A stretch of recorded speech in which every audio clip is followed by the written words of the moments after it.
Hello you hoppy, malty people out there. My name's Andrew, I'm from Pop-Up Tastings, and today we've got Craig from Valhalla's Goat here. Hello. How are we doing, Craig? I'm doing very well, Andrew. For people out there that don't know Valhalla's Goat, can you tell us a wee bit about the place? Well, it's a shop, first of all. Right. We sell lots and lots of alcohol. You know this Some yourself. of this stuff as Some well. of this stuff here, you know yourself because you are my colleague. Yep. We've got too many cans of beer upstairs in the shop, but a great selection of wines and an outstanding selection of whiskies as well. Some even some lovely cigars. Some lovely cigars as well. That's excellent. We also have chilled beers and chilled wines if you need one very quick. Right, that's the sales pitch over. Actually, we have Williams Brothers glasses for sale. Everything here is for sale. It's all purchased on the web shop. We've got some Valhalla's Goat bottle opener.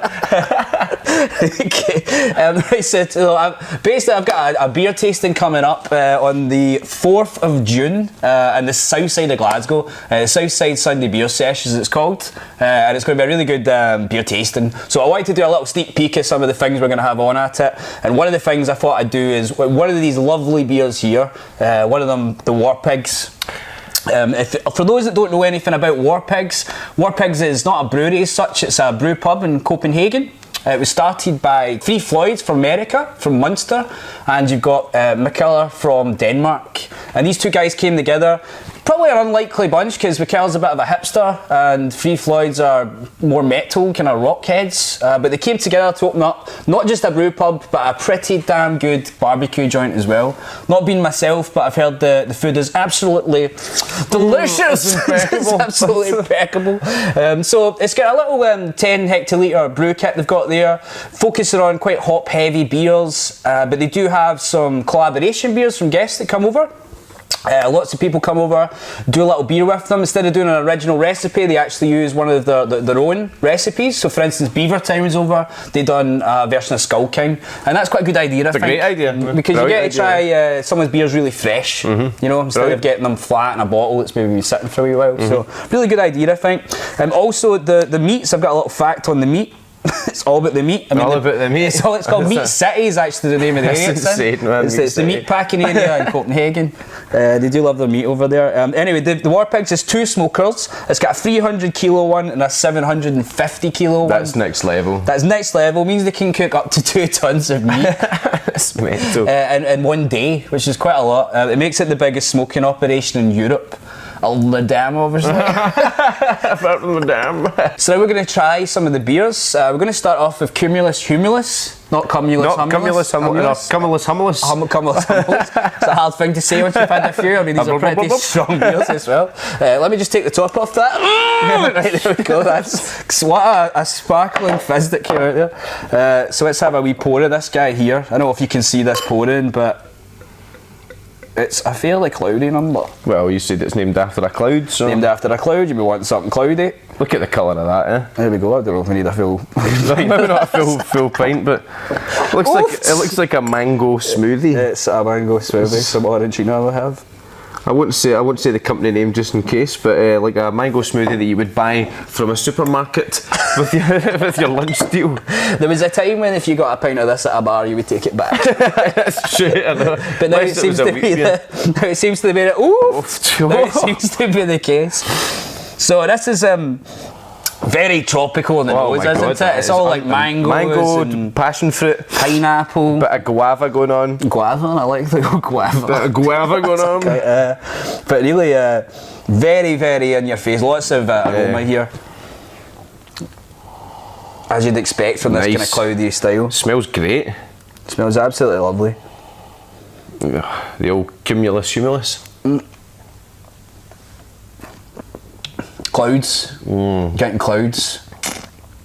What's the clouds? I mean, it's quite soft. The bitterness isn't too heavy. Yeah. You know, no. It's a bitter bite at the end, but it's like, but it doesn't linger too long. I mean, one thing I would say is, with a lot of the beers in the market these days, these cloudy ones, like Cloud Water, and like Verdant, and Dea, and a lot of the producers doing these kind of more Vermont styles, they tend to not have much bitterness in them. No. Whereas this actually does have. It does have a bit of bitterness. There's some but it's nice. It's not too over the top.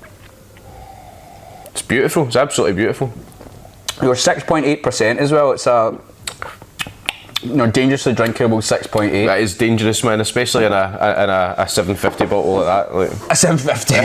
it's definitely a sharer. It's a share. One share. Just fucking mint.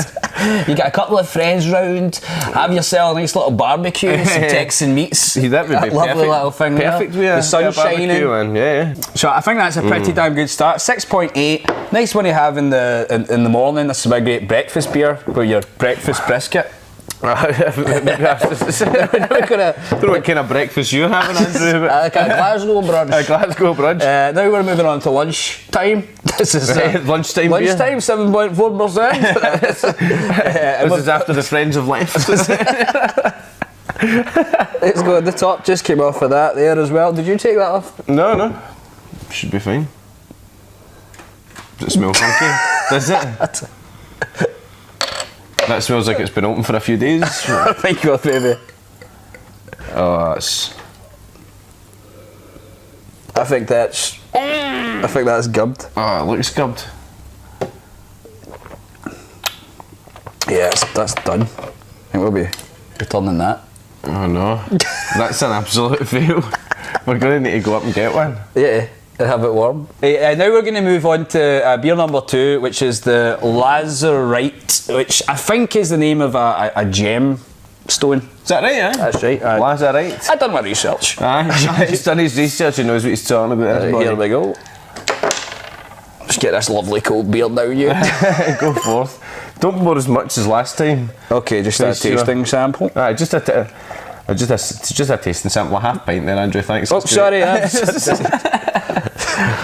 I want to be able to smell it. No, you want to be able to, you need to get I need none to of get this. I want to get the aroma. If you're tasting thing, you want to get the aroma here. Look. That's true. That's it. That's how you taste it. That's how you taste it. So, I mean, straight away we can see this is Difference in colour completely different. We've got a clearer beer. I don't know if you can pick it up, internet, but there's certainly a clearer sort of beer in here. Absolutely no haze. No haze at all. Man. No Beautiful haze golden colour. Almost amber. Almost amber. Oh, and straight in the nose, it really is more of that American style IPA, or what I'd call maybe a West Coast style IPA. Yeah, it's quite dank, man. Dank. A wee bit of dank that's going on. Dank. It's as dank as the dam. The dankity dank. Diggity dank. No tuck dank. I'm going to take it to the dank bank. But no, certainly not quite as tropical. You get more of that real dank, earthy, pungent, mushroomy, spicy kind of character going on there. This is their number one beer that they do at Warpigs. So just their biggest seller. Always on, yeah. This is their kind of like their number one. This is on tap one, I think, most of the time. And this is what they do. What's the percentage in this bad boy? This one we're looking at 7.4. So we're creeping up a wee bit. Picking up. Aye. Let's go for it.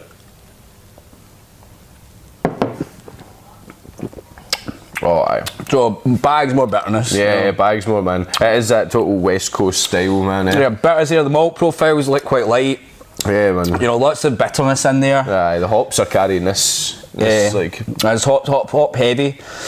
Again, I think if this barbecue we're talking about is still going, this is perfect. Aye. We've now moved on to we've had the brisket. Yeah. This is your kind of late afternoon, heading into evening kind of beer. Just before your nap. Yeah, just before your nap. Of course. Just before it's 7.4%. That's going to be sending you for a minute. I was sending you for that minute. It's good night Vienna at this time. Sounds like a great day we've organised here. I think we should do this. If you're coming to my beer tasting, this is what we have planned. It actually starts at 3 o'clock, the beer tasting, so you can expect to be. Where is it you're doing it again? I'm doing it at a place called Marchtown, which is a new place that's opened up on the south side of Glasgow. One of the guys involved, Anthony, he's an old colleague of mine, so it was great to see he'd opened up his place, and looking forward to doing a wee tasting there. I'm a south sider myself, so I'm looking forward to getting a lot. I mean, you're coming along, I think. I'll be there. You'll be there. I'll be there. These will be there. Not all of them, Well, hopefully that'll be there. That'll be there. Yeah. Put one of them on. Good. We'll see which one. Do you know what I mean? See at the end of this, we'll figure out which one we're going to have. Which one we like. Which one gets our kind of top votes. Yeah. But this really like this. This is great. You can drink a lot of that. This is outside, blazing hot sun, sipping a few beers, really nice one. Mm-hmm. And look, you can just see. I mean, look at the difference in that. Look at the difference in that. Insane. It's like chalk and cheese. Chalk and cheese. Completely different styles of beer. Chalk and cheese. I know. That one's it looks like pineapple juice. Completely different. Both IPAs, both roughly about the same, from the same brew pub. but completely different. I mean, just shows can you you guess which one is which? I know, it just shows you what you can do though, what brewers can do with hop. I mean, that's hops, malt, yeast, and water. It is, yeah. I think you leave some of the proteins in it or something like that. I don't know the full technicalities of it. Please leave a comment below if you know exactly what's going on with this. Why? Because it looks as if it's had lactose through it, but it hasn't. No, that'll just be down to keeping some of the proteins, I think, in the beer. You know, when they make it. So the Vermont style, and also a lot of the time traditionally it was Vermont yeast they were using as well. And that's it. This year we were talking about it. Vermont's a big thing. The Vermont style. It's totally came back. And I've heard they're actually trying to copyright the Vermont. Are they? Style now, yeah. Just saying that you can't use it unless the beer comes from Vermont, which is fair enough. Fair enough. I mean, wines. Same way you have Parmesan, and the same way you have Greek yogurt. Wines have got an appellation. Like Buckfast, for instance. You know, they've got the AOC down there. You can only call it British wine. British wine, yeah. So yeah, you've got that. So yeah, I think that's again, it's a really good example. It tastes to me very much like a Three Floyds beer. This one, I mean, I've never had any other beers, man. They're just really hard to get, and as I said, a lot of time they're not fresh. So one of the big ones they do is Dark Lord, which is an Imperial Stout that they do, and Dark Lord. And I put on a tasting before, and actually for 3 of the Dark Lord beers, it cost me €90. 90 for 3 beers. For 3 beers? Something along those lines. You're after your head. Oh, I didn't pay for them. That's fair enough.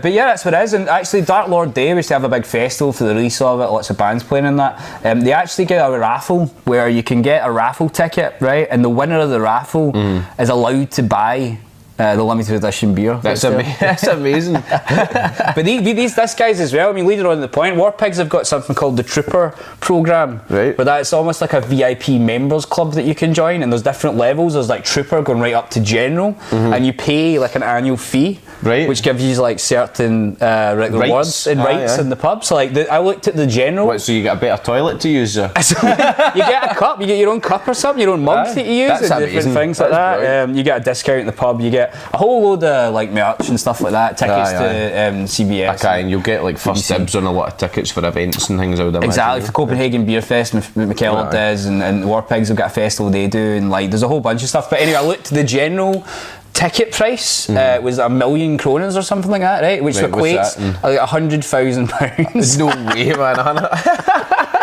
That's insane, man. Yeah, 100,000. The entry level one was like a £60 a year thing you got. I mean, the general one you got like your own coat or something like that you wore, and your own chair and stuff like that. I swear to God, I'm not even joking. You walk in, you get your coat and you get like I get a pipe and that, and they just give you a foot massage. That's amazing.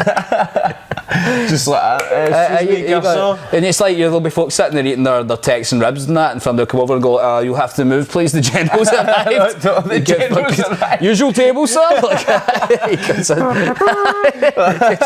everyone who's not a general level member, please vacate the premise. It's insane, but you know what? There's people out there that are buying this kind of stuff. Here, man. See if it works, it works. And if people can afford it, they're going to pay for it, man. They are. You know, if I could afford it, I think if I had 100,000, I'd probably open my own brew pub in Copenhagen. You know, but I wouldn't be splashed out. And I wouldn't be sitting in my own chair. I'd have my own pub. I'd just be sitting there pouring myself my own pints. You'd have your own bar. I'd have my own bar. I'd have my own bar. I'd be sitting there pouring pints of that. Right. Okay. So now we're going to try the Smoldering Holes, the Imperial Stout that they do, which, as we said, is a lovely wax drop to it. The wax is the best. It's wax on a bottle. Just to me, denotes class. It does, and it means an extra £5. It absolutely does. Straight away, man, you can charge an extra £5 on this. I mean, I love it. Saying I love it, it also means it's a bit of a nightmare to open. It is, but I'm a professional, as you see. You're a professional. This is the first time there, open it like that. But it's very rewarding when you do open it. So let's move these beers over here. Let's have a wee look here. Which we have. Oh, let me be a kind of gentleman. I'm going to pour myself one and not give you one. Well, in Japan, apparently it's rude to pour yourself a beer. Is it? Pour a beer for everybody else. Right, well, not in Japan, are we? True, we're in Glasgow. Right. Look at the colour of that. Look at this, right, look at this. Right, that's enough, Cam. There we go. Give me the big glasses here. Look at the head on that. Look at the head of that, right? I don't know if you can see that there, but if you'd like to Zoom in. If you can zoom in on your computer, that's probably if you grab your mouse at home and zoom in, probably the darkest head on. We have. It looks like it's like a freshly brewed espresso. It looks. Or how you want to brew an espresso in your house, but you never get to do it like that. Never get it. Aye, no, that's true. I'm told that's down to the quality of the coffee machine. Because I went to go buy a coffee machine right the other day. It's down to the quality of the coffee. £2,000 for a coffee machine. I could get a bloody membership for Warpigs. Cheaper to buy that beer. I could take it. Anyway, here we go. Look at this, right? It's like it looks like burnt caramel. Like the top of a creme brulee. Woo! Ric Flair over there. Woo! Oh my god. It's massive nose, like roasted coffee aromas. Oh, I know if that's just going to be said coffee, but I mean it's there, it's roasted coffee, dark chocolate. I'd be saying I'd like dark chocolate, but I'm saying like 90% cocoa. It's the good, chocolate. It's the good shit. We're talking big guns. We're talking 90 plus. Let's have a wee taste of this one. I'm dying to taste I know.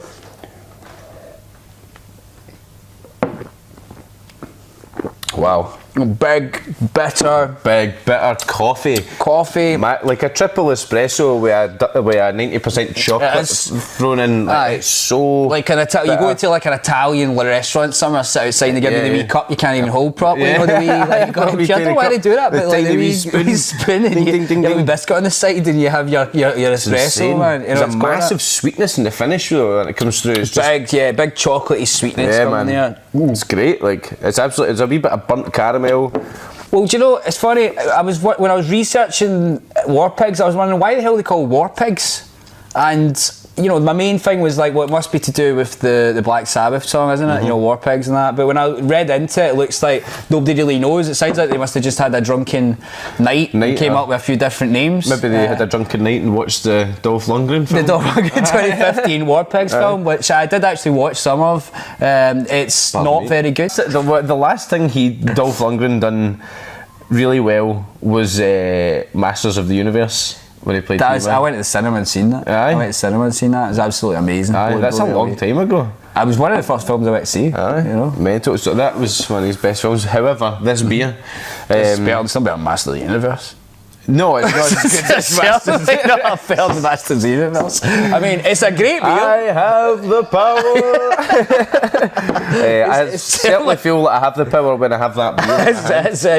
It's a great beer. Not quite Masters of the Universe in the cinema when you were like 8 or something like that. Muir End Cinema, it's not even there anymore, it's flats, but that's aside from that. Anyway, hopefully you've learned a little bit of something there while we've tried these beers. Now we're going to chuck all these beers down the drain. We're not going to drink these, we're going to tidy up and we're going to leave professionally. Leave the premise. So Andrew, let me just ask, have you made your decision on what beer you would like to put through? I think it's going to have to be number 3. Number 3? Smoldering Holes. This little guy here wins. You are the winner. You are the winner. You're the winner, Smoldering Holes.